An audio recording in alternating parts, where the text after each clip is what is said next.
مجید کی انتہائی مشہور اور معروف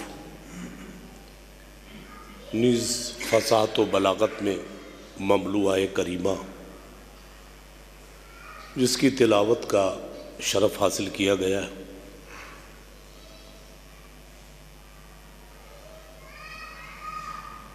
اس کا نام آیہ تطہیر ہے۔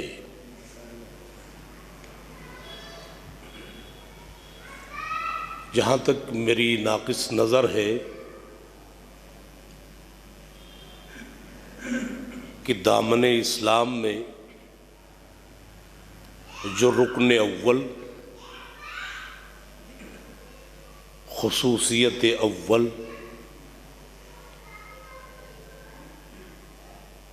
اور مکارم اول اگر 6666 آیات میں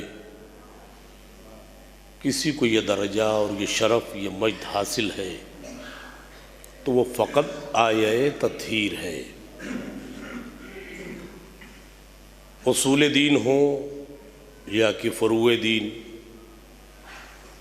اور دیگر احکام و فرامین سب طہارت کے زیر اثر آتے ہیں۔ خلاصہ تکلم یہ ہے کہ اگر طہارت نہ ہو تو کسی عمل کو سند نہیں دی جا سکتی۔ اس کا مطلب یہ اسلام کا بنیادی امر اول ہے، پہلے طاہر ہو پھر قدم رنجائی کرو۔ اور یہ طہارت بھی دو طرح کی ہے، ایک طہارت ہے پانی کی، دوسری طہارت ہے مٹی کی۔ اس کی بھی دو قسمیں ہیں، ایک طہارت ہے ظاہر کی، ایک طہارت ہے باطن کی۔ توجہ کریں گے، طہارت باطنی کیا ہے؟ قلب میں شرک نہ ہو۔ شرک نجس العین ہے، توجہ ہے، شرک نجس العین ہے، تو نہ ظاہر نجس ہو نہ باطن نجس ہو۔ توجہ کریں گے، درجہ 5 مکتب کی بات عرض کر رہا ہوں آپ کے سامنے، بات ہلکی ہے مگر بہت بڑی ہے، یعنی سب سے بڑی ہے۔ طہارت باطنی کا نام ہے اصول دین اور طہارت ظاہر کا نام ہے فروع دین۔ ایک صلوات بھیجیے محمد والے محمد، یہ آپ غور فرمائیں، اس لیے کہ دل میں سوائے توحید کے اگر کسی کی گنجائش ہے تو وہ شرک ہے، اور شرک نجس العین ہے، اور جو اس کا عامل ہو اسے مشرک کہا جاتا ہے۔ اور قرآن نے کیا کہا؟ مشرک نجس ہے، نجس نہیں نجس ہے۔ المشرکون نجس، مشرک نجس ہے، نجس نہیں ہے۔ نجس اور نجس میں فرق ہے، نجس وہ ہوتا ہے جو پاک کرنے کے بعد پاک ہو جائے۔ توجہ کریں بھائی، عجیب علم گفتگو ہے۔ نجس وہ ہوتا ہے جو پاک کرنے کے بعد پاک ہو جائے، نجس 7 سمندر میں بھی ڈوب جائے مگر وہ پاک نہیں، کیونکہ اس طہارت کا تعلق جو ہے وہ قلب سے ہے، دل سے ہے۔ اسی لیے اصول دین کے لیے توحید شرط ہے۔ توجہ فرمائیے آپ نے، تو یہ مسائل بڑے نازک ہیں۔ اب ہم اس قانون کے نفاذ کو دیکھتے ہیں کہ طہارت کو اللہ نے کتنی مخلوقات پہ نافذ کیا۔ نہ اس میں حیوان آتے ہیں، نہ چوپائے، نہ چرند، نہ پرند، نہ جماد، نہ نبات، صرف اور صرف اللہ نے اس قانون کا نفاذ انسانوں میں کیا ہے۔ معاف کیجئے گا، اجنہ کے لیے مجھے قرآن میں کوئی آیت نہیں ملتی ہے، صرف انسانوں پر اللہ نے طہارت کو لاگو کیا ہے۔ اب کیوں طہارت کو لاگو کیا گیا؟ اگر بشر زیور عقل سے آراستہ نہ کیا جاتا، نئی بات پہنچ رہی ہے، اگر مخلوق میں انسان زیور عقل سے آراستہ نہ ہوتا تو اسے حکم طہارت پر عمل نہ کرنا پڑتا۔ توجہ ہے، نئی باتیں بھی پہنچ رہی ہے، نہیں پہنچ رہی تھی، مجھے مجبوری عرض کرنا۔ اللہ نے عقل انسانوں کو کیوں دی؟ کیا حیوان اپنی مرضی کے مطابق چارہ نہیں اٹھاتا؟ چرند نہیں لیتے؟ سب لیتے۔ کیا پرند اور چرند یعنی جملہ حیوانات ہماری طرح نہیں سوتے، ہماری طرح نہیں اٹھتے بیٹھتے؟ توجہ کریں گے، تمہید ہے۔ تو سارے عوامل انسانوں جیسے ہیں، حیوانوں کے بھی، بلکہ کچھ منزل میں تو انسان سے آگے پرند ہے۔ آپ کو بھی بڑا تعجب ہوگا میرے جملے پر، کیونکہ تاج اشرفیت عقل کی بنیاد پر عطا کیا گیا کہ اشرف المخلوقات انسان کیوں ہے؟ چونکہ عقل سے ہم نے آراستہ کر کے بھیجا۔ لیکن اس اشرف المخلوق انسان میں کہیں کہیں اعتقادی کمزوری ہے، اس سے 10 درجہ آگے چرند ہے۔ ایک نازک دبلی پتلی ٹہری پر یہ پرندہ رات کے سناٹے میں بیٹھتا ہے۔ نیند نام ہے بے اختیاری کا، بے خودی کا۔ ہم سوتے ہیں، کون سا عضو کھلا ہے یہ احساس نہیں، اسی کا نام تو نیند ہے، ٹھیک ہے نا؟ لیکن اس پرندے کا اعتماد کتنا ہے کہ انتہائی نحیف اور کمزور ٹہنی پر شب باشی کرنے کے لیے قیام کرتا ہے۔ اس کا یقین ہے کہ جس نے بٹھایا ہے وہ ہمیں گرنے نہیں دے گا۔ صلوات بھیجیے محمد و آل محمد پر۔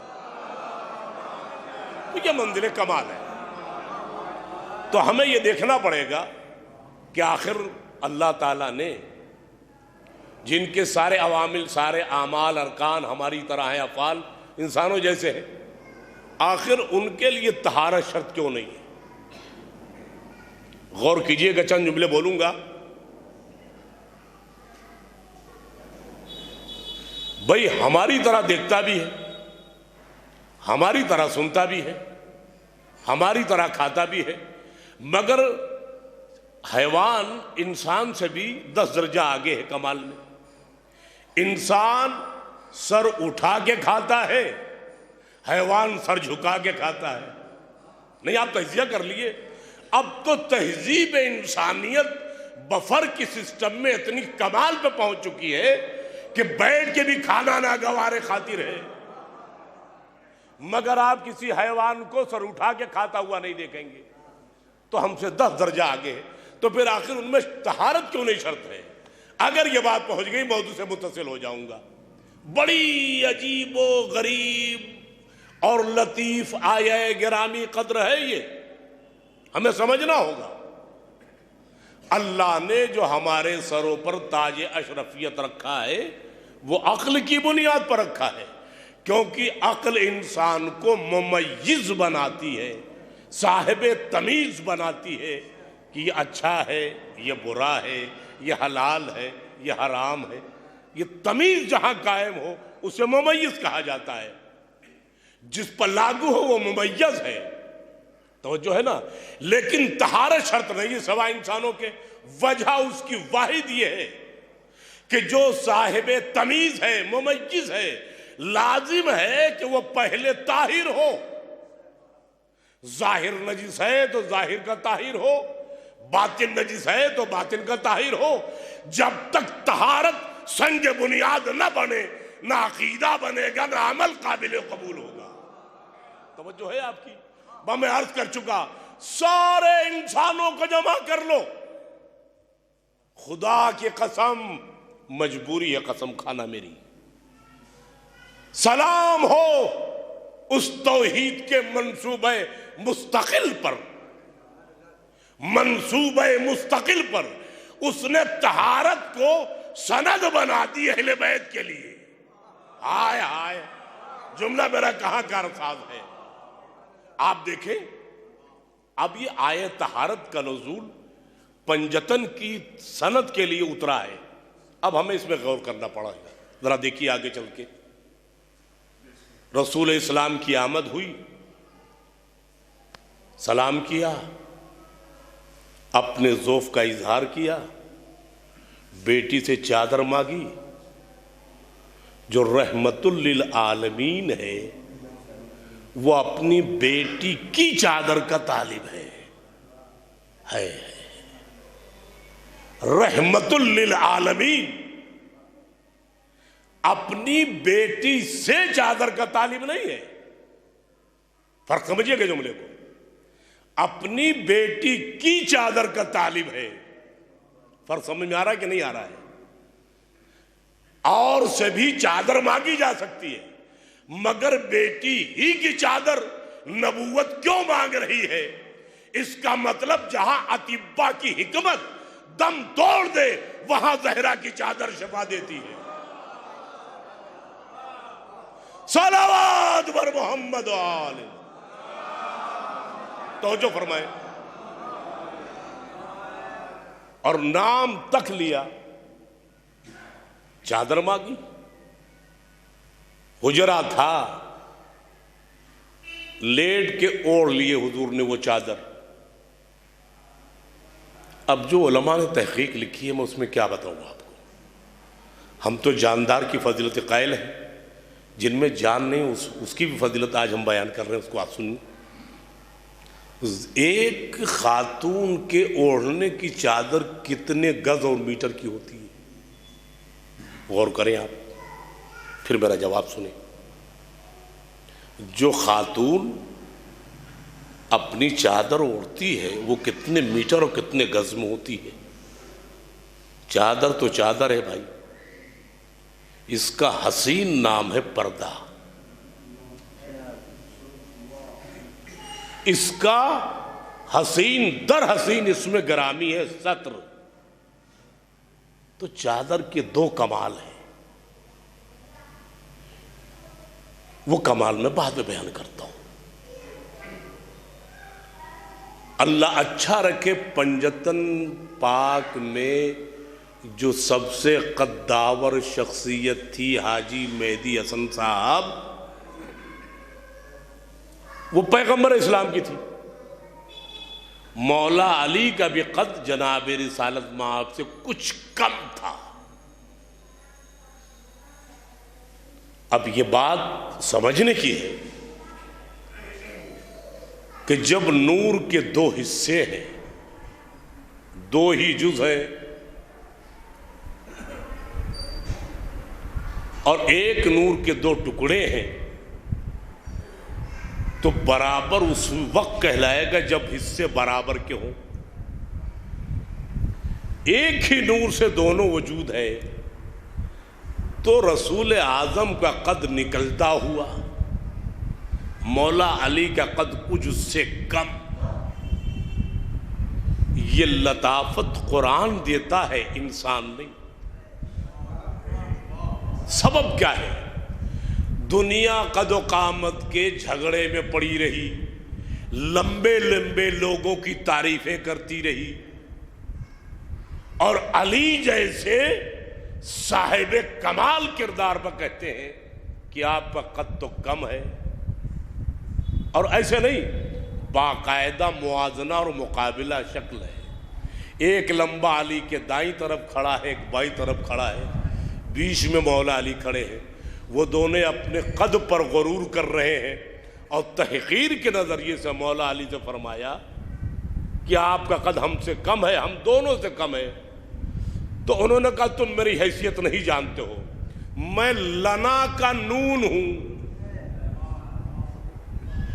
کیا مجمع کے سامنے ثبوت ہے؟ لنا لکھیے، یہاں تو خیر زبان کی کوئی دشواری نہیں. لام الف زبر لا، نون الف زبر نا. لنا کا نون، مولا فرمایا میں لنا کا نون ہوں، یعنی میں لنا کا نقطہ ہوں. مولا علی واضح کر رہے ہیں علمی گفتگو ہے، تہذیب زبان بھی ہاتھ سے جانے نہیں دی۔ کیا فرمایا؟ توجہ کریں آپ، عجب جملہ فرمایا، لنا کا نونو، مطلب کیا ہے؟ اگر میں ہٹ جاؤں تو تم لا ہو کے رہ جاؤ گے، تمہاری کوئی میں ساتھ نہیں ہے۔ صلوات بھیجے نا محمد و آل محمد پر۔ تو اب آپ ذرا اس کو دیکھیے، اب یہ مسئلہ کتنا نازک ہے۔ نبی نے چادر اوڑھی، بڑا نواسا آیا، سلام کیا ماں کو، خوشبو محسوس کر کے ماں سے سوال ہوا، اماں نانا جان کی میں خوشبو محسوس کر رہا ہوں۔ ماں نے اندیا دیا، پہنچے، سلام کیا، کیا میں داخل ہو جاؤں؟ داخل ہو گئے۔ چھوٹا شہزادہ کربلائی شہزادہ آیا، ماں کو سلام کیا، ادب دیکھیے اس گھر میں، ماں کو سلام کیا، نانا کی بو محسوس کی، ہاں ہے، گھر میں ہے، حجرے میں ہے، بھائی کے ساتھ ہے۔ چھوٹا شہزادہ پہنچا، سلام کیا، اجازت مانگی، داخلے کے ساتھ ہو گئے۔ توجہ کریں گے آپ؟ پھر امیر کائنات کا داخلہ ہوا، سلام کیا، بھائی کی بو، ہاں دونوں بچوں کے ساتھ حجرے میں آرام فرما ہے۔ یہ آپ کا 12 ہر شب جمعہ کا واقعہ ہے جو میں عرض کر رہا ہوں، اور میں دہرائی بات دہرانے کا عادی نہیں ہوں۔ پہنچے، سلام کیا، اذن مانگا، داخل ہو گئے۔ کتنی بڑی چادر تھی، کتنی لمبی چوڑی چادر تھی کہ ایک چادر میں 4 نفوس قدسی داخل ہوئے اور چادر نے سب کو اپنی باہوں میں لے لیا۔ اب جو مرکزی کردار ہے وہ سارے چادر میں جمع ہے، تطہیر آ نہیں رہی ہے۔ توجہ ہے میں کہاں لا رہا ہوں؟ آیہ تطہیر منتظر ہے کسی ملکہ عصمت کی، توجہ ہے، منتظر ہے، آیت رکی ہوئی ہے، انتظار کر رہی ہے۔ بہت نازک جملہ دے رہا ہوں۔ بی بی نے اپنے کام سے فراغ حاصل کیا، چلی، سلام، اذن دخول، داخل ہو گئی۔ یہی تو میں کہنا چاہتا ہوں، جب بی بی کا زیر کسا داخلہ ہوا تب جملہ آگے بڑھا، فلم مکتملنا، بغیر زہرا کے جب نبوت اور امامت مکمل نہ ہو۔ بھائی جملہ میں کہاں لے آیا میرے بھائی؟ توجہ فرمائے، بڑی نازک بات میں کر رہا ہوں۔ یعنی چاہے تکمیل نبوت ہو یا امامت، بغیر بی بی کے نہیں ہوتی۔ جب زہرا داخلے کے ساتھ ہوئی تب تکمیل پنجتن ہوئی، جب تکمیل پنجتن ہوئی تب تطہیر نازل ہوئی۔ صلوات بھیجیے محمد و آل محمد پر۔ اس کا مطلب مرکزی کردار فقط بی بی کا ہے۔ اور اب ہم بالکل آغازی دور میں چلتے ہیں، اس کا بھی تھوڑا سا تجزیہ کر لیتے ہیں۔ حضرت آدم و حوا، ان کے 2 بیٹے۔ میرا ایک سوال ہے، کتنے افراد ہیں؟ 4۔ آدم و حوا، قابیل اور حابیل۔ یہ بتائیے حق کتنا ہے، باطل کتنا ہے؟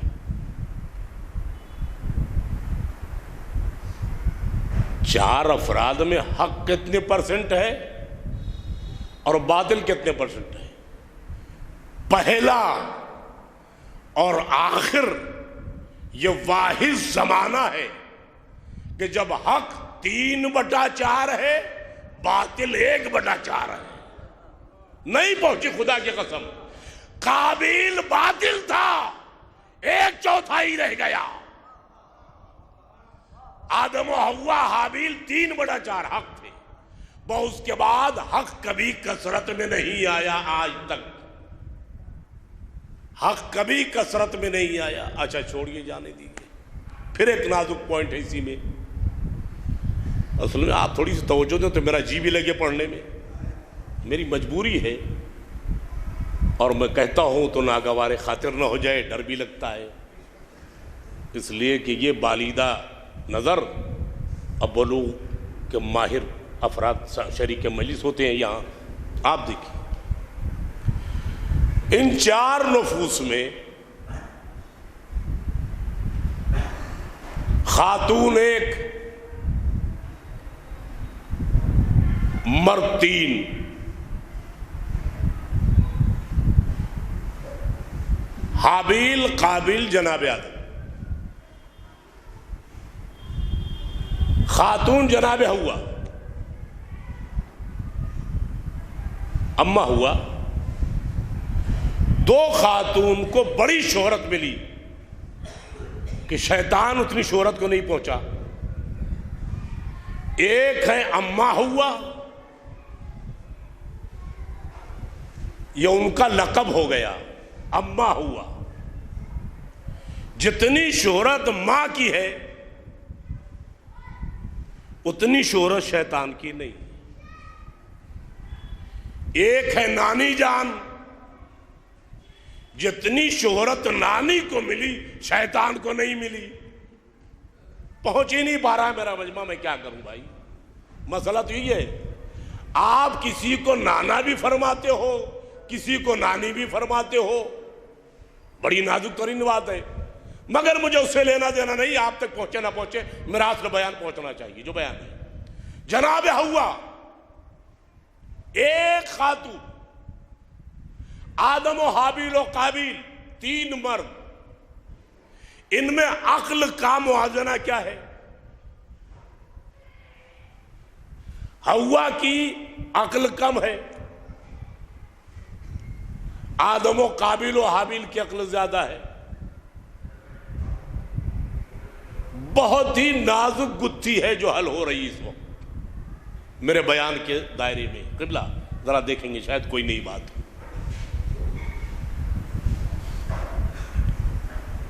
خاتون کے لیے مسلمہ موجود ہے ناقصۃ العقل.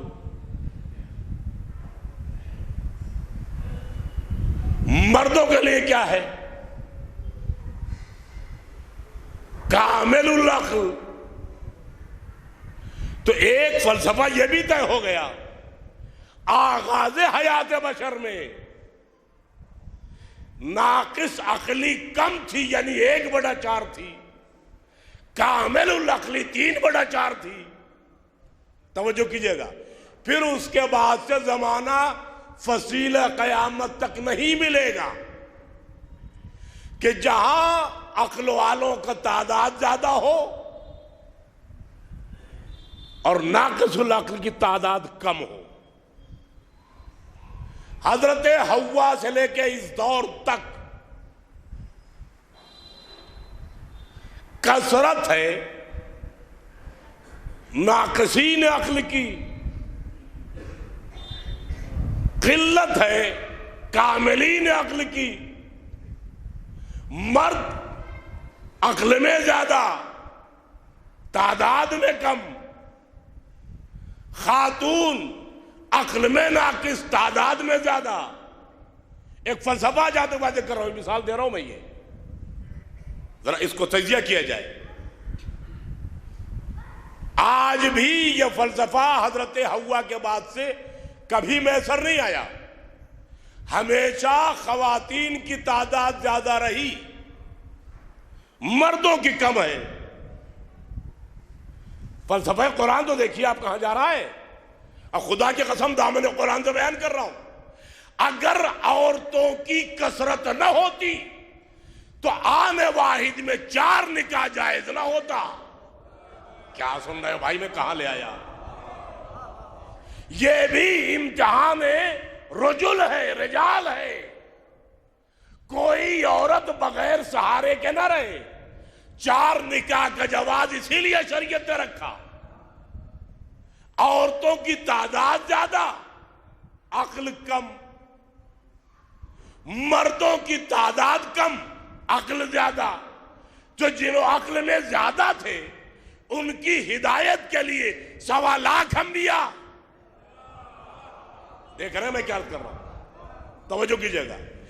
جو عقل میں زیادہ تعداد میں کم ان کی ہدایت کے لیے 1.25 لاکھ انبیاء، جو عقل میں کم تعداد میں زیادہ ان کی ہدایت کے لیے اکیلی زہرا۔ ارے بھائی کہاں توجہ کر رہے ہو؟ میں کہاں لے آیا آپ کو خدا کی قسم؟ جو تعداد میں زیادہ عقل میں کم ان کی ہدایت کے لیے فقط زہرا، جو عقل میں زیادہ تعداد میں کم ان کی ہدایت کے لیے 1.25 لاکھ۔ تو آپ یہ مجھے کہنے دیجئے زہرا، فاطمہ الزہرا کا اسوہ کامل وہ کمال لگتا ہے جو 1.25 لاکھ نبیوں کی اطاعت سے بے نیاز کر دیتا ہے۔ صلوات بھیجئے محمد و آل محمد۔ یہ بڑی عجیب و غریب کیفیت، غور کرنے کی بات ہے۔ تھوڑا سا ہم اور آگے بڑھتے ہیں۔ وَلِكُلِّ شَيْءٍ زِینَةٌ، ہر شے کے لیے ایک زینت ہے، ہر شے کی ایک زینت ہے۔ چنانچہ آگے ایک درجہ چھوڑ کے پھر ہمیں فلسفہ ملے گا قرآن میں۔ ہر شے کی ایک زینت ہے۔ وہ زینت کیا ہے؟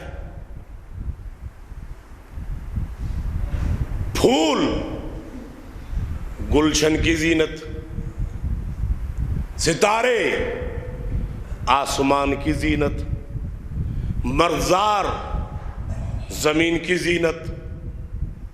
توجہ ہے؟ الفصاحت زینت الکلام، فصاحت کلام کی زینت، والبلاغت زینت المتکلم، بلاغت متکلم کی زینت۔ توجہ کریں کہ جادو بات میں کر رہا ہوں، آگے بڑھئے۔ الخضوع زینت الصلاۃ، خضوع نماز کی زینت، الخضوع زینت الصلاۃ، خضوع نماز کی زینت۔ آگے بڑھ جاؤں، الولایت زینت الاعمال، ولایت علی اعمال کی زینت ہے۔ اور آگے بڑھیے، اور آگے بڑھیے، بڑی عجیب و غریب کیفیت ہے، بڑی عجیب و غریب کیفیت۔ الذہب زینت النساء، سونا عورتوں کی زینت۔ والعقل زینت الرجال، عقل مردوں کی زینت۔ پیغمبر کے ارشاد کی روشنی میں عرض کر رہا ہوں، تو یہ ساری زینتوں کا ہونا ضروری ہے۔ 2 جملے اور سنیے۔ اللہ نے 2 خاتون کو وہ درجہ عطا کیا کہ دنیا اس مرتبے کو مر کبھی نہیں پہنچ سکتی۔ ایک ہے ماں، دوسرے ہے بیٹی۔ ماں کا لقب ہے ام ابیہا، بیٹی کا لقب ہے زین ابیہا۔ جو باپ کی زینت، وہ اپنا فلسفہ سمجھ میں آیا نا، آسان ہو گئی بات۔ یعنی بنیاد طہارت سے شروع ہوئی، زینت پا کے رکی، اور جو صفت باعث زینت ہو وہ کمال ہے، ورنہ ہر شے نقص ہے، عیب ہے، رجس ہے۔ اب میں وہی عرض کر رہا تھا، یہ جانداروں کے کمال ہے۔ مجھے آپ بتائیے ایک چادر کو کتنے لوگ اوڑھ سکتے ہیں؟ یہاں بی بی کی ایک چادر 5 ہستیاں اوڑھے ہیں، تو یہ زہرا کا کمال نہیں ہے، محمد کا معجزہ نہیں ہے، علی کا معجزہ نہیں ہے، یہ زہرا کی چادر کا کمال ہے۔ آپ ذرا کبھی بیچ سے جوڑ کے دیکھ لیجئے گا، سمجھ میں آ جائے گی۔ اگر کوئی حصہ کھلا ہو تاریخ، تو میں اپنا مذہب بدل دوں گا۔ 5 تن چادر کے 1 تن میں سمائے ہیں، تو بے جان کا یہ رتبہ ہے تو ان جانداروں کا کیا رتبہ ہوگا؟ بس میں اور یہ چادر کو شرف کیوں ملا؟ اگر راس زہرا نصیب نہ ہوتا۔ اب لباس کا دو کام ہے، اس کو بھی ذرا دیکھیے، ایک بات طے ہو گئی۔ دوسری بات کیا ہے؟ لباس ایک تو تن ڈھانکتا ہے، دوسرے جسم کے جو عیب ہے اس کو بھی چھپاتا ہے۔ ہائے میرا جملہ ضائع ہو رہا ہے، خدا کی قسم ضائع ہو رہا ہے، مجھے بڑی تکلیف ہو رہی ہے۔ یہ لباس تن بھی ڈھکتا ہے، عیب کو بھی چھپاتا ہے، اور نفس سے بشر سے کوئی شے اتنی قریب نہیں ہے جتنا لباس ہوتا ہے، بلا فصل۔ اگر فرض کر لیے کوئی داغ ہے جس میں، کپڑے پہن لیجئے، عیب چھپ گیا۔ مگر زہرا کی چادر کو سلام کرو، جس کے مقابل جاندار نہ ٹھہرے، جہاں عقیلان اصل نہ ٹھہرے، وہ زہرا کی چادر کا کمال ہے۔ یہاں زہرا کی چادر بے عیبوں کو ڈھانپ رہی ہے، عیبدار نے بے عیبوں کو ڈھانپ رہی ہے۔ اسی لیے میں کہہ رہا ہوں، اللہ نے پنجتن پاک کی وجود میں شرط اول طہارت رکھی، اس لیے کہ بغیر طہارت کے نہ کوئی کمال ہے، نہ کوئی جمال ہے، نہ کوئی حیثیت ہے، نہ کوئی ملکیت ہے، نہ کوئی کمال ہے، نہ کوئی وجود ہے، نہ کوئی عظمت ہے، نہ کوئی رفعت ہے، نہ کوئی جلال ہے، نہ کوئی کمال ہے، نہ حسن ہے، نہ فصاحت ہے، نہ بلاغت ہے، نہ جمال ہے، نہ حیثیت ہے، نہ ملکیت ہے، نہ مملکت ہے، نہ وجود ہے۔ زہرا کی چادر نے بڑے بڑوں کو کمال عطا کر دیا۔ صلوات بھیجیے محمد و آل محمد۔ توجہ رہے تو لطف بات کرنے، ورنہ بیکار ہے۔ آپ غور فرما رہے ہیں، یہ کون ہے؟ الحسن والحسین زینت الفردوس، شہزادگان اللہ کی سجائی ہوئی جنت کی زینت ہے۔ نہیں پہنچا میرا جملہ؟ اللہ کے ہاتھوں سجائی ہوئی جنت کی زینت ہے شہزادگان۔ وجہ اللہ کی زینت کون ہے؟ زینب۔ وجہ اللہ کی زینت زینب ہے۔ اب میں یہی عرض کرنا چاہتا ہوں، مگر بی بی کے سارے کمالات مجتمع کر لو، ہر پہلو کامل ہے، ایک پہلو نہیں ہے بی بی میں۔ وہ کیا ہے؟ اگر بی بی کا کوئی بھائی ہوتا، کب دنیا خواتین کی قدر کرے گی میں یہی جاننا چاہتا ہوں۔ کب ہمارا سماج بچیوں کو، بہنوں کو درجہ دے گا، یہ میری سمجھ میں نہیں آ پا رہا ہے آج تک۔ جناب معصومہ ہر پہلو مثل تکمیل کی دین کی طرح مکمل ہے، مگر بی بی یہ نہیں بتا سکتی کہ بھائی کا مقام کیا ہے۔ اللہ نے نعم البدل دیا، جو پہلو بی بی میں نہیں تھا وہ زینب کبریٰ نے بھیج دیا، تاکہ زینب بتائے کہ بھائی کا مقام کیا ہے۔ پہنچ رہی ہے بات؟ اب جملہ سمیٹ رہا ہوں، بس زحمت تمام ہو گئی آپ کی۔ ذرا اس منظر کو بھی دیکھیے، عجیب بات۔ جس کے آنے پر اگر جملوں میں پوری تاریخ نہ ہو تو آئندہ ممبر پر نہ بیٹھائیے گا، جس کے آنے پر دین مکمل ہو اسے علی کہا جاتا ہے، جس کے آنے پر دین مکمل ہو اسے علی کہا جاتا ہے، جس کے آنے پر محمدیت مکمل ہو اسے زہرا کہا جاتا ہے، اور جس کی آمد پر زہرا مکمل ہو اسے زینب کبریٰ کہا جاتا ہے۔ صلوات بھیجیے محمد و آل محمد۔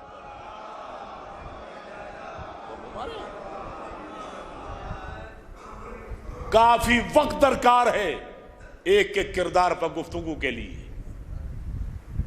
کیا کمال ہے خدا کی قسم! اور وہ کام اللہ نے خاتون سے لیا، جو کامل العقل نہیں کر سکتا. غور کر رہے ہیں کیا نازک بات ہے یہ. دین اللہ کا لائے جبریل حضور کے سپرد کیا. بانی دین رسول اللہ، ترویج دین میں مولا علی.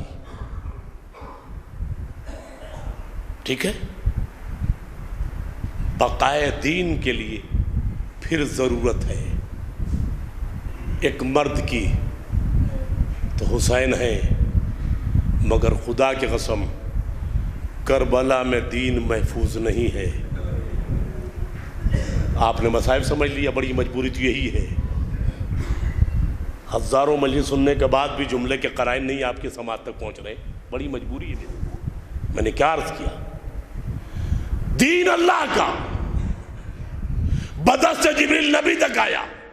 بانی دین میرا نبی، ترویج مربی دین مولا علی. بقائے دین کا مسئلہ دوسرا ہے. کربلا تک تو امامت لائی دین کو، مگر بقا کی ذمہ داری اللہ نے مردوں کے کاندھے پر نہیں رکھی، خاتون کے کاندھے پر رکھی، جس کا نام زینب کبریٰ ہے.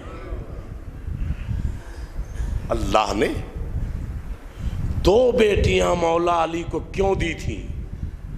اس مرحلے کو بھی طے ہو جانا چاہیے. آج 2 بیٹیاں کیوں دی؟ بیٹوں کے لیے تو ملتا ہے کہ آپ نے دعا کی، ایک بیٹے کا مطالبہ کیا عقد ثانی پر، مگر پوری حیات علی میں کہیں بیٹی کا مطالبہ نہیں ہوا. پھر اس کے بعد 2 بیٹیاں اللہ نے دی. جو کام محمد کا تھا وہ کام زینب مکمل کرے گی، جو کام علی نے کیا وہ کلثوم مکمل کرے گی. غور کیجئے گا میرے جملے پر واضح ہو جائے گی. اس لیے اللہ نے 2 بیٹیاں دی تو زینب تنہا دین کو بخیر و خیریت صحیح سالم منزل تکمیل تک نہیں پہنچا سکتی، جس طرح نبی دین کو تنہا خیریت سے نہیں پہنچا سکتا. نبوت کو بھی پشت پناہ کی ضرورت ہے. تو جو اعلان تبلیغ دین میں آگے ہو اس کا پشت پناہ ہے علی. بقائے دین کے تدبر میں تدبیر مدبرہ ہے زینب، پشت پناہ ہے ام کلثوم. تاریخ پڑھیے، واقعہ ہمیں نام نہ یاد رکھیے، فقط کرداروں کو جانیے. تو اگر زینب کی پشت پناہ جناب ام کلثوم نہ ہوتی، بڑے مقامات آئے اس روداد سفر میں کہ جہاں بی بی کا دل بیٹھنے لگا، مگر وہیں چھوٹی بہن کھڑی ہو گئی. گھبرائیے نہیں شہزادی، میں تو آپ کے ساتھ ہوں. تو جو ثانی زہرا کو تسلی دے، تقویت پہنچائے، اسے ام کلثوم کہا جاتا ہے. یہی بات میری سمجھ میں نہیں آ رہی تھی. آپ بی بی کے اوپر جتنی کتابیں اٹھا کے پڑھیے، ہر مصنف، ہر مؤلف نے فقط ایک ہی کام کیا ہے. وہ جو ایک جھوٹی گڑھی ہوئی روایت ہے عقد کی کہ علی کی بیٹی ام کلثوم کا عقد فلاں سے ہوا. ہمیں شرم نہیں آتی خدا قسم مسلمانوں کو، حیا نہیں آتی بے غیرتوں کو. سن 6 ہجری میں پیدا ہونے والی بچی، وہ بھی بطن جناب معصومہ سے پیدا ہوئی، اور ان کی بڑی بیٹی نبی کے نکاح میں تھی. نہیں پہنچی بات واضح کر دوں، خلیفہ دوم کی بھی بیٹی نبی کے نکاح میں تھی، نام حفصہ تھا، جو وقت سے پہلے نبی نے طلاق دے دی. اس بڈھے آدمی کو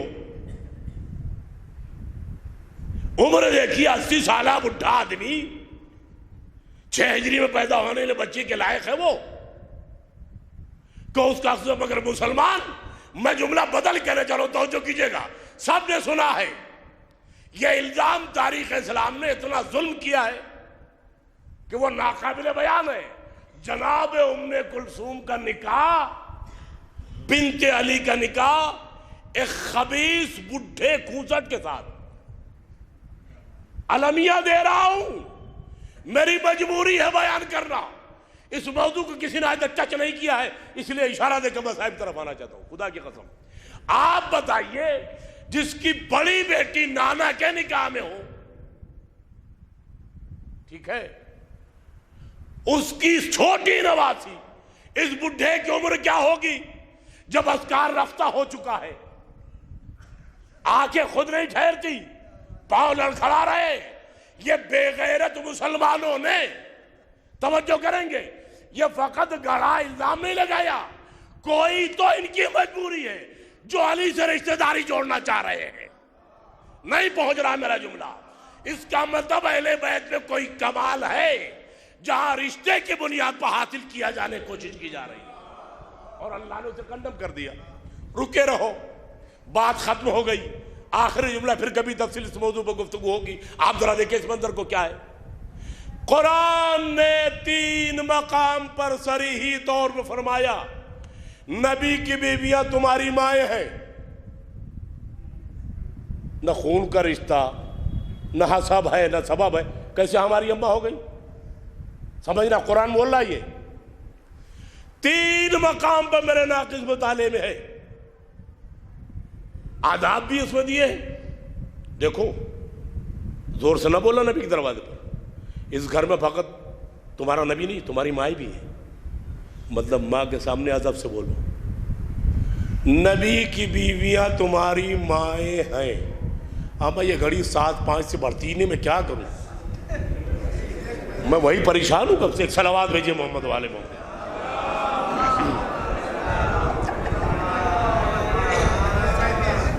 نہیں، سامنے ہونا چاہیے گھڑی نا بھائی. وہ تو کہاں تک جا رہا میری سمجھ میں نہیں آ رہا. اب وہ نئے مولویوں کی طرح جو ٹائی آگے لگتی تھی وہ پیچھے والی ہے. اب پیچھے کون مڑ کے دیکھے بھائی؟ یہ اس کا بھی 40واں ہے، آپ دیکھ لیجئے. اچھا، ایک صلوات بھیجیے محمد و آل محمد پر.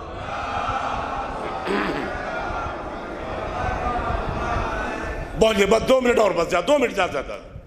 نبی خبردار، ہوشیار، بادب با ملاحظہ، نبی کی بیویاں تمہاری مائیں ہیں. میرے اللہ یہ ماں کا خطاب کیوں دیا؟ تاکہ کوئی بے غیرت امتی نبی کے طلاق کے بعد نکاح نہ کرے. ارے توجہ کرو، کہاں لے آیا میں خدا کی قسم. عجیب کیفیت ہے. نبی کی بیویاں تمہاری مائیں ہیں. تم خاندانی حرام خور ہو، تم رشتوں کا تقدس نہیں جانتے، تو کہیں نبی کے طلاق کے بعد تم اسے اپنی زوجہ نہ بنا لو. اللہ نے کہا تمہاری مائیں ہیں، تو کلیہ اسلامی ہے، ماں کے ساتھ نکاح حرام ہے. سنیے دوسری بات، توجہ، آخری جملہ دے رہا ہوں. دوسرا مرحلہ، جب بی بی کے حق کی بات آئی، جس کا لقب قیامت سے بڑا ہے، زمین و آسمان سے بڑا ہے، جو ام و ابیہ ہے، وقت نکاح قریب آیا. کچھ خاندانی حرام خور کتوں کی طرح زبانیں نکال کر نبی کے دروازے پائے. توجہ میں کہاں لا رہا ہوں؟ یہ کتے عقد کے لیے پیغام لے کے نبی گھر پائے. پروردگار تیرا شکریہ، تو نے زہرا کو نبی کی بیٹی تو بنائی مگر نبی کو اختیار نہیں دیا. کہاں ہے میرا مجمع؟ نبی کو بھی اختیار نہیں دیا کہ تم اپنی بیٹی کا رشتہ کہیں نہیں کر سکتے، ہم کریں گے، یہ ہماری کنیز خاص ہے. تو جس بیٹی پر خود باپ کا اختیار نہ ہو، وہاں یہ رشتے کے لیے گئے تھے.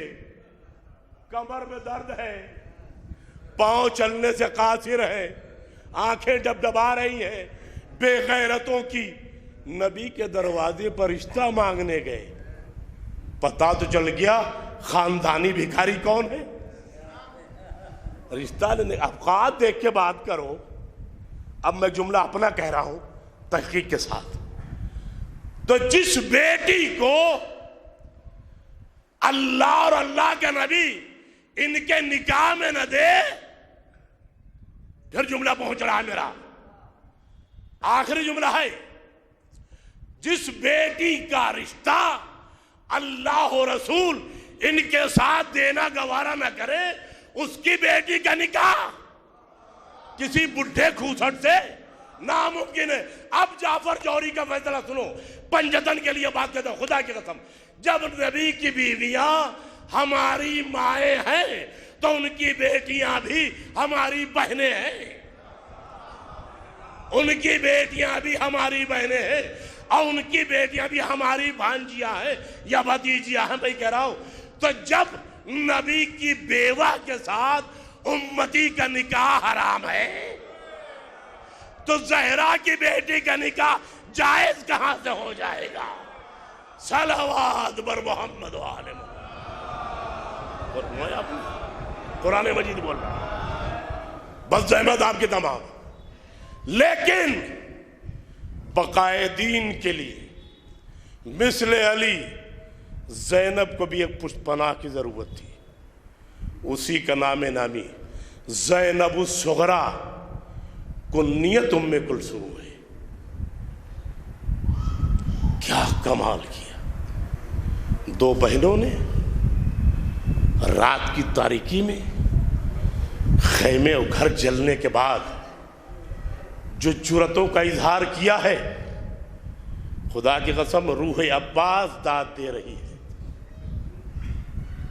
روح عباس داد دے رہی ہے۔ تاریک گھنگھور اندھیرا سناٹا، اس میں بچوں کی جستجو ہے۔ دونوں بہنیں جا رہی ہیں،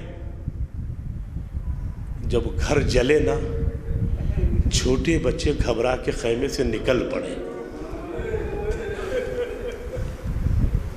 جب تلاش ہوئی تو بچے پورے نہ تھے۔ علی کی غیرتیں تلاش کرنے میں نکلی، ڈھونڈتی ہوئی گئیں، ٹھیک ہے آج ان کے باپ کا فاتحہ ہے، مگر شکر کرو نہ تو کاندھا دینے میں کمی، نہ غسل و کفن پہنانے میں کمی، نہ تشییع جنازہ میں کمی، نہ نماز میں کمی، نہ فاتحہ پڑھنے میں، نہ تدفین میں، کہیں کوئی کمی نہیں۔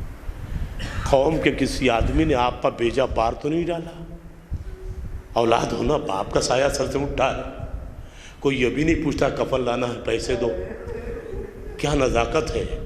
پنجتن نے جو قانون کا سنگ بنیاد رکھا ہے، خدا قسم اس کا حق مزہ نہیں کر سکتے۔ ایک بات کہتا ہے، کوئی نہ کوئی اپنی جیب کی پرواہ نہیں کرتا، بیچاری سوگوار ہے، سوگوار ہے۔ خود آدمی سارا انتظام کرتا ہے تاکہ بچے غمزدہ ہیں، ان پر کوئی بار نہ پڑے۔ ذرا ان کے مرحوم کے بچوں سے پوچھو، کسی نے کوئی ایک جملہ سخت بھی کہا؟ معلوم ہے باپ کا سایہ سر سے اٹھ گیا۔ اور کربلا کے بعد یہ دونوں بیٹیاں وہ ہیں کہ ان کے سروں پر کسی بڑے کا سایہ باقی نہیں بچا۔ اب ان کا سایہ اپنے چھوٹوں پر کام آئے گا۔ کیسی عرض کروں، دونوں بہنیں دشت غربت میں گئیں، لاشیں اٹھا اٹھا کے دونوں بہنیں لاتی رہی، مگر ایک مرتبہ جب لاشا لے کے زینب آئی گنج شہیدہ میں نا، تو بھائی عباس کی یاد آئی۔ فرماتی بھیا تم نے لاشیں اٹھائے ضرور مگر دن کے اجالے میں لائے، بھیا ہم رات کے اندھیرے میں لا رہے ہیں، بھیا آقا موجود تھے، اب ہم سے بڑا کوئی نہیں ہے۔ سارے لاشیں لا کے جمع کی بچوں کے۔ مقتل تو حضرت بہت سے بتاتا ہے مگر اس طرح ہی گفتگو میری ہے۔ بہرحال آپ اس منظر کو دیکھیں، سب کچھ لڑ گیا، سادات کا کچھ نہیں بچا۔ مقتل میں ایک سر چھپانے کی جگہ تھی خیمہ، باری باری ہر خیمے کو جلایا گیا۔ نہیں، اس میں بھی ایک منظر ہے جو میں آپ کو ادھر متوجہ کرنا چاہتا ہوں۔ ارے ایک آدھ خیمہ تو چھوڑ دینا چاہیے تھا، مگر سینے میں دل و جب نہ چھوٹے۔ جو ماں کے ساتھ عداوت تھی وہی عداوت بیٹیوں کو ساتھ کار فرمائے۔ چلو ٹھیک ہے، گھر جلا دیا، سر پہ چادر تو رہنے دی ہوتی، نیزے سے چادریں اتاری ہیں۔ تصور کرو آپ، دو جملے کی اجازت دو، مجلس ختم ہو گئی۔ ادھر مقتل کربلا، بس دو ترتیب بیان کر کے میں چھوڑنا چاہتا ہوں۔ حسین جہاد فرما چکے،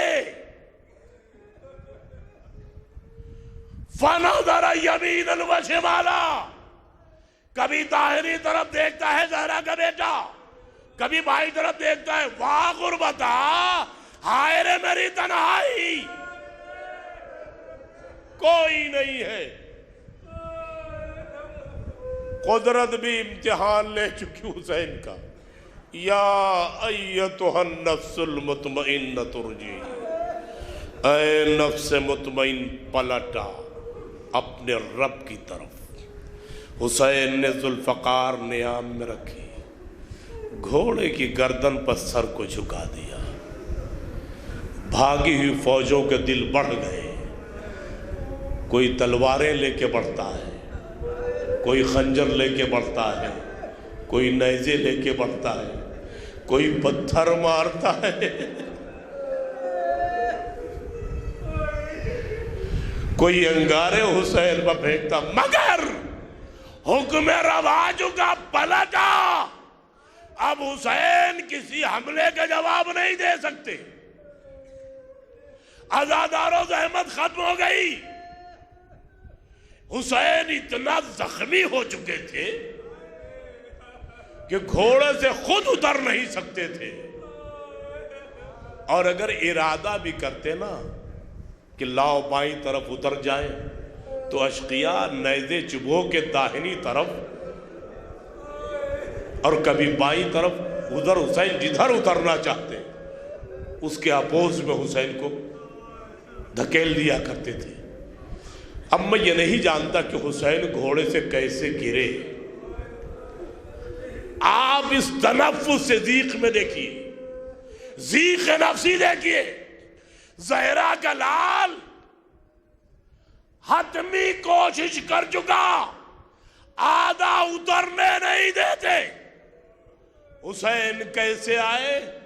گھوڑے کے زین سے چلے تو، مگر زمین تک نہیں پہنچ پائے، جسم تیروں کے اوپر رک گیا۔ ارباب اعضاء، خدا کوئی غم نہ دے، بس زحمت تمام ہے، رکا۔ ابھی حسین کا وعدہ طفلی باقی ہے، جو اللہ سے وعدہ کیا تھا، پروردگار تیرے وجود کو باقی رکھ کے جاؤں گا۔ سرزمین سے نہیں لگتا کہ سجدہ ادا ہو۔ زہرا کا لال نہ جانے کون سی تدبیر اپنائی، ایک دم سے جو دم بھرا نا تو تیر سینے سے پش کی جانب باہر نکل آئے، بے اختیار جبین کو سجدے میں رکھ دیا۔ الہی و سیدی و مولائی یا غیاث المستغیثین، رضا بقضائک و صبرا علی بلائک۔ حسین نے سر سجدے میں رکھ دیا۔ بھئی اسی کا نام شام غریبہ ہے۔ ادھر غریب حسین کے سر و تن میں جدائی ہوئی، شبر کا خنجر چلا، کربلا کے میدان میں شام آ گئی۔ اسی کا نام شام غریبہ ہے۔ اللہ اکبر، گھر جل گئے۔ زینب بچوں کو لے کے تلایا پھر رہی ہے، بیویوں کو حلقے میں بٹھا کے تلایا پھر رہی ہے۔ ناگاہ دور سے کسی کے آنے کی آواز زینب کے کانوں سے ٹکرائی۔ علی کی بیٹی تھی، عباس کی بہن تھی، سینہ تان کے کھڑی ہو گئی۔ آنے والے جیسے جیسے اس کی رفتار قریب آتی جاتی ہے، زینب آمادہ ہوتی جاتی ہے۔ اتنا تاریک اندھیرا ہے، سمجھ میں نہیں آتا کون آیا۔ مجلس ختم ہو گئی، ارباب اعضاء قریب آیا، کیا دیکھا؟ ایک گھڑ سوار آ کے رکا۔ آپ دیکھیں اتمام حجت اس کا نام ہے، جیسے بھائی نے دن میں اتمام حجت کیا ویسے زینب کر رہی۔ اے آنے والے، اگر کسی اور ارادے سے آیا ہے تو واپس چلا جا، صبح آنا، جو کچھ ہمارے پاس ہم سب دے دیں گے۔ التجا اس لیے کر رہی ہوں کہ میرے پیاسے بچے ابھی سوئے ہیں۔ دو جملے ارباب اعضاء، میرے بچے ابھی تھکے ہوئے سوئے، خدا کے واسطے واپس چلا جا، کہیں ایسا نہ میرے بچے بیدار ہو جائے کہے پھوپھی ابا پانی۔ مگر واپس آنے والے کو نہ واپس جانا تھا نہ گیا۔ اتنا زینب کے بیل میں درد تھا، آنے والے نے چہرے سے نقاب پلٹ دی۔ بیٹی زینب، تم نے نہ پہچانا، میں تیرا بابا علی آیا ہوں، میں تیرا بابا علی آیا ہوں۔ اب تو زینب نے بابا کو دیکھا، آواز پہچانی، زینب گھبرا کے آئی بیویوں کے پاس، اے بیویوں، تمہارے پاس کوئی چھوٹی سی بھی چادر ہے؟ مجلس ختم ہو گئی ارباب اعضاء، بیویوں تمہارے پاس کسی پاس کوئی چھوٹی چادر ہے؟ کہا کیا بات ہے بیوی، چادر کیوں مانگ رہی ہو؟ کہا بیویوں میرا بابا علی آیا ہے، میں اپنے بابا کے سامنے کبھی بے چادر نہیں گئی ہوں۔ اللہ اللہ، یہ منزل کمال تھی۔ زینب مجبوری بگئی، پھر باپ نے آواز دی۔ اب جب پہنچی، علی گھوڑے سے اتر کے اپنی ابا زینب کے سر پر ڈال دی۔ اے بیٹی، اب جا کے تو آرام کر، تیرا بابا پہرا دے گا۔ زینب کا دل بھر آیا، بابا اب آپ تشریف لے آئے جب میرا بھیا پیاسا ذبح کیا جا چکا، بابا اب آپ آئے ہیں جب میرا اکبر سینے میں برچی کھا چکا، بابا اب آپ آئے جب میرا قاسم پامال ہو چکا۔ ایک ایک شہید کا نام لے کے زینب نے واسطہ دیا۔ بدو جملے ارباب اعضاء، خدا کسی کو یہ غم نہ دے، مرحوم کی ایک بچی اس کے توسط سے مجھے حکم ہے، اس لیے مسائل پورا کر رہا ہوں ارباب اعضاء۔ لو ارباب اعضاء، زینب اب جا کے بیویوں کے ساتھ آرام کر، بابا آپ بھی چلیے۔ باپ کا ہاتھ پکڑ کے زینب لے کے آئی، بی بی لیلا کے سامنے کھڑی ہوئی۔ بابا اس بی بی کو پہچانتے ہو؟ ہاں بیٹی، یہ میرے اکبر کی ماں ہے۔ ایک ایک بی بی کے پاس لے گئے، تعارف کرایا، سب کو پہچانتے ہیں۔ علی سب کو پرسہ دے چکے، جس کو پرسہ لینے کا حق تھا وہ ذرا چند گام دور کھڑی تھی۔ بس مجلس ختم ارباب اعضاء، جیسے ہی بیٹھے علی نے کیا دیکھا؟ سکینہ دور کھڑی ہے۔ آواز دی، میری بیٹی دادا سے نہ ملاقات کرو گی؟ آؤ میرے پاس آؤ۔ ننھے پاؤں اٹھا کے دادا کے پاس آئے، دادا نے پیشانی چومی، اپنے زانو پہ بٹھا لیا۔ کہتے ہیں بیٹی دادا سے ناخوش ہو؟ جیسے ہی علی کا جملہ سنا، سکینہ زانو چھوڑ کے کھڑی ہو گئی۔ عجب جملہ کہا، دادا آج میں پہچان گئی، دادا میں پہچان گئی۔ بیٹی کیا پہچانا؟ کہا دادا یہ میں پہچان گئی کہ ہر باپ کو اپنی بیٹی سے پیار ہوتا ہے، ہر باپ کو اپنی بیٹی سے پیار ہوتا ہے۔ بیٹی میں سمجھا نہیں۔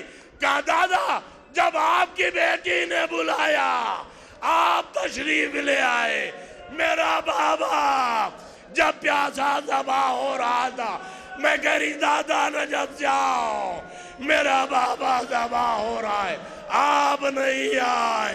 علی نے گریبان چاک کیا، اے بیٹی خنجر کے نشان دے، مصلحت پروردگار تھی، تیرا بابا ذبح ہو جائے۔